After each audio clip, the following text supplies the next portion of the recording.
اللہ نے فرمایا ذالک بأنہم آمنوا، اس کی وجہ یہ ہے کہ یہ پہلے ایمان لائے تھے نا، ثم کفروا، اب یہ کفر بکتے ہیں، فطبع علی قلوبہم، اللہ نے ان کے دلوں پر مہر لگا دی.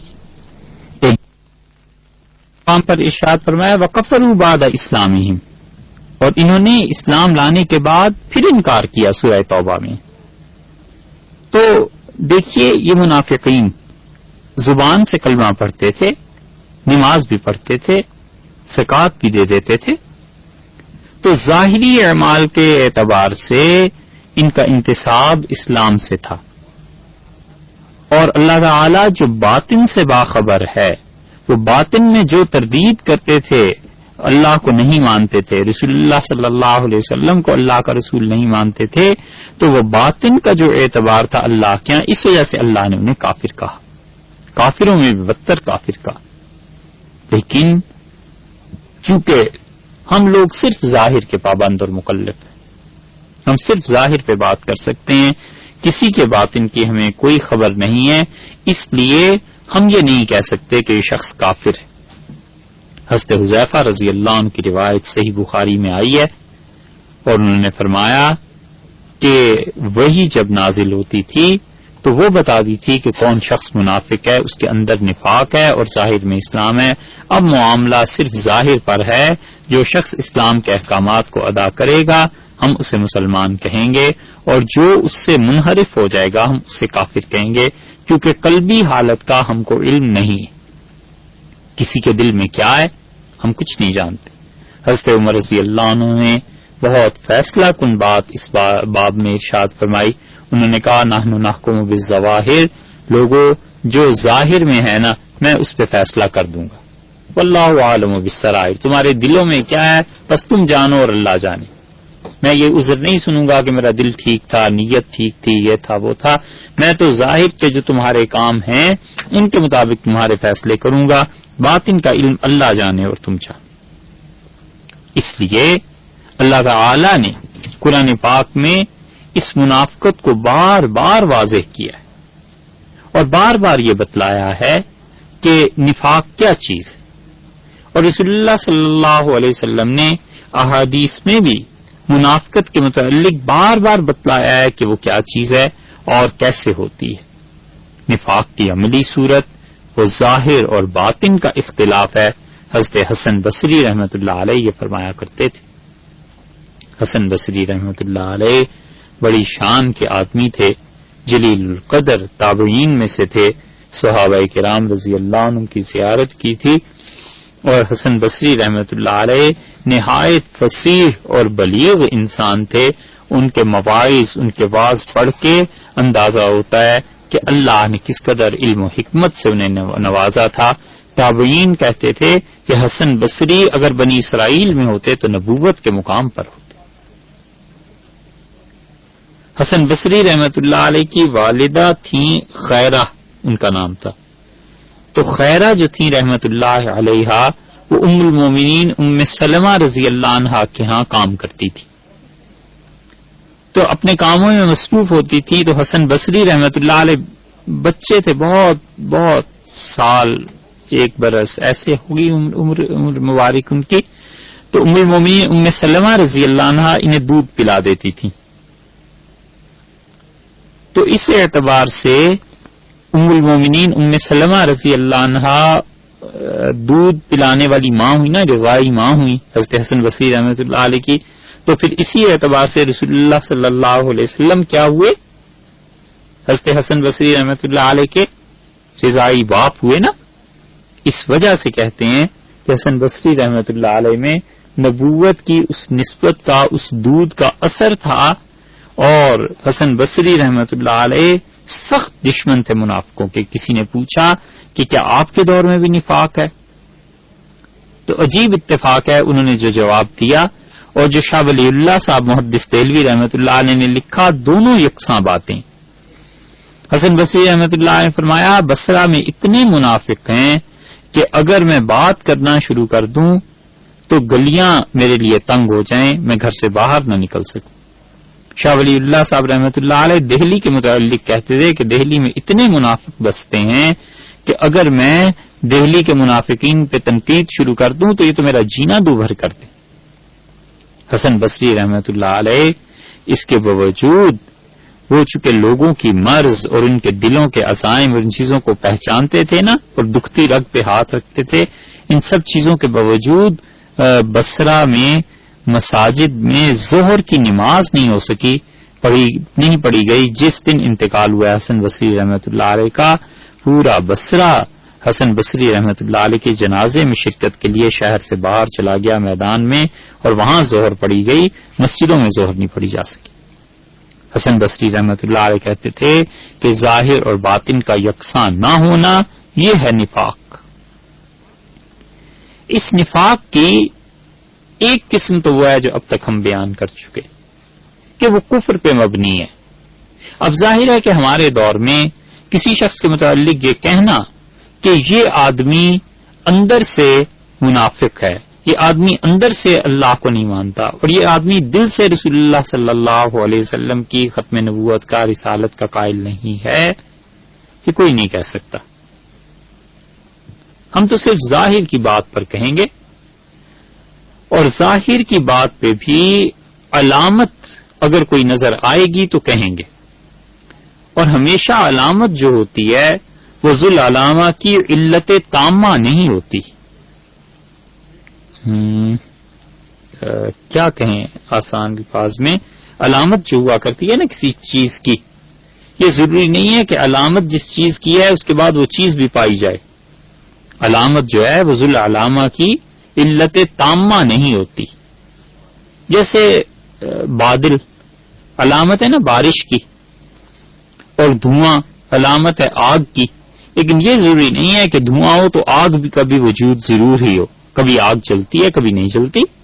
بادل ہیں، گرج ہے، بجلی ہے، کوند رہی ہے. بارہا ایسے ہوتا ہے کہ آدمی سمجھتا ہے کہ جو بجلی کوند رہی ہے بارش ہو رہی ہوگی، دور سے دیکھتا ہے، مگر جب اس علاقے میں پہنچتا ہے تو کچھ بارش نہیں ہوتی. تو یہ ضروری نہیں ہے کہ کسی چیز کی علامت پائی جائے تو ذل علامہ کا بھی وجود ہو. ذل علامہ علامت کے تابع نہیں ہوا کرتی، اس کی علت تام نہیں ہوا کرتی.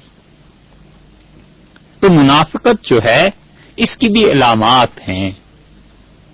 اب بات سمجھنی آسان ہو گئی کہ ایک منافقت وہ تھی جو رسول اللہ صلی اللہ علیہ وسلم کے مبارک دور میں تھی. اللہ نے نام لے لے کے منافقوں کے رسول اللہ صلی اللہ علیہ وسلم کو بتلایا ہے وحی کے ذریعے سے، یعنی نام ان کے بتائے کہ کون کون منافق ہے.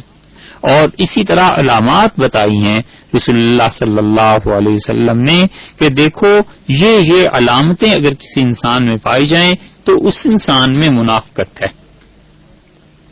اس لیے جس طرح ایمان کی قسمیں ہیں، کفر کی بھی قسمیں ہیں، منافقت کی بھی قسمیں. ایمان اعلی درجے کا وہ ایک الگ چیز ہے، اور ایک ادنا مومن وہ ایک الگ بات ہے. امام بخاری رحمت اللہ علیہ نے باب باندھا ہے اپنی صحیح میں، کفر دون کفر، بڑا کفر اور چھوٹا کفر. حضرت ابو ذر غفاری رضی اللہ عنہ نے حدیث بیان کی ہے کہ میں نے کسی کو کچھ کہہ دیا تھا تو رسول اللہ صلی اللہ علیہ وسلم نے فرمایا انک امرؤن فیک امر الجاہلیہ، تو ایسا شخص ہے جس میں اب تک کفر کی حرکتیں پائی جاتی ہیں، جہالت کی حرکتیں پائی جاتی ہیں. حالانکہ یہ وہ کفر نہیں ہے علیہ باللہ جو ایمان کی ضد ہے، بلکہ رسول اللہ صلی اللہ علیہ وسلم نے عنوان کو، تعبیر کو سخت ارشاد فرمایا تاکہ آئندہ کوئی کسی کی توہین نہ کر سکے. تو کفر بڑے درجے کا، کفر چھوٹے درجے کا. نفاق بدترین قسم کا کفر، اس کی علامتیں رسول اللہ صلی اللہ علیہ وسلم نے ارشاد فرما دی. اور نفاق کی قسم کیا ہوئی کہ ایک نفاق تو ہوا اعتقاد کے اعتبار سے، عقیدے کے اعتبار سے، اور یہ بدترین نفاق ہے. اسی کے متعلق کفر کا حکم ہے، کفر کے بھی اعلیٰ درجے کا حکم ہے. ایسے ہی کافروں کی، کافروں سے بھی بدتر سزا ہے. اور یہ وہ حقیقی نفاق ہے جس کا تذکرہ آج کی نشست میں آپ نے سنا. اس منافقت کے بعد منافقت کی ایک اور سطح ہے، اور وہ اس سے نچلی منافقت ہے، اور وہ اعتقادی منافقت نہیں کہتے، اسے عملی منافقت کہتے ہیں۔ اور عملی منافقت میں بھی رسول اللہ صلی اللہ علیہ وسلم نے بعض چیزیں ایسی بیان فرمائی ہیں جو بڑی ہیں، اور بعض چیزیں ایسی ارشاد فرمائی ہیں جو چھوٹی ہیں، تو چھوٹی علامتیں اگر پائی جائیں تو وہ چھوٹا عملی نفاق ہے، اور بڑی علامتیں اگر پائی جائیں تو بڑا عملی نفاق ہے۔ اللہ تعالی نے نفاق کی نشانیاں جو قرآن پاک میں بیان فرمائی ہیں، اور نبی کریم صلی اللہ علیہ وسلم نے احادیث میں جو بیان فرمائی ہیں وہ بہت سی ہیں۔ مسند احمد میں آیا ہے، نبی کریم صلی اللہ علیہ وسلم نے فرمایا ان للمنافقین علامات، لوگوں منافقوں کی کچھ نشانیاں بتاؤں، اور آپ نے فرمایا یعرفون بہا، ان کے ذریعے تم منافقوں کو ان علامتوں کے ذریعے پہچان لوگے۔ تحیتہم لعنتن، آپ نے فرمایا یہ جب ملتے ہیں تو ایک دوسرے پر لعنت بھیجتے ہیں۔ ملاقات تو خوشی سے ہوتی ہے، محبت سے ہوتی ہے، بجائے اس کے کہ ایک دوسرے کو سلام کریں، ایک منافق دوسرے کو گالی دیتا ہے، دوسرا پہلے کو گالی دیتا ہے۔ مسند احمد میں آیا ہے رسول اللہ صلی اللہ علیہ وسلم تحیتہم لعنتن، ان کی ملاقات ایک دوسرے سے لعنت پہ، گالیوں پہ یعنی مشتمل ہوتی ہے۔ وطعامہم، اور رسول اللہ صلی اللہ علیہ وسلم ان کا کھانا نہبتن، لوٹ مار کا مال ہوتا ہے، رشوت ایک لے لیتا ہے اور پھر اوپر تک رشوت پہنچتی ہے، اپنے سے اوپر افسر کو، پھر اس کو، اور شام کو سب بیٹھ کے اکٹھے وہ نوحبہ، وہ لوٹ کا مال کھا رہے ہوتے ہیں۔ یہ رسول اللہ صلی اللہ علیہ وسلم نے فرمایا ہے، اور آپ نے فرمایا کہ خیانت کا مال ان منافقوں کے لیے غنیمت کا مال ہوتا ہے، خوش ہوتے ہیں۔ ولا یقربون المساجد، اور آپ نے فرمایا مسجد کے قریب نہیں آتے، اور آتے بھی ہیں تو کیا کرتے ہیں؟ گالیاں دیتے ہیں۔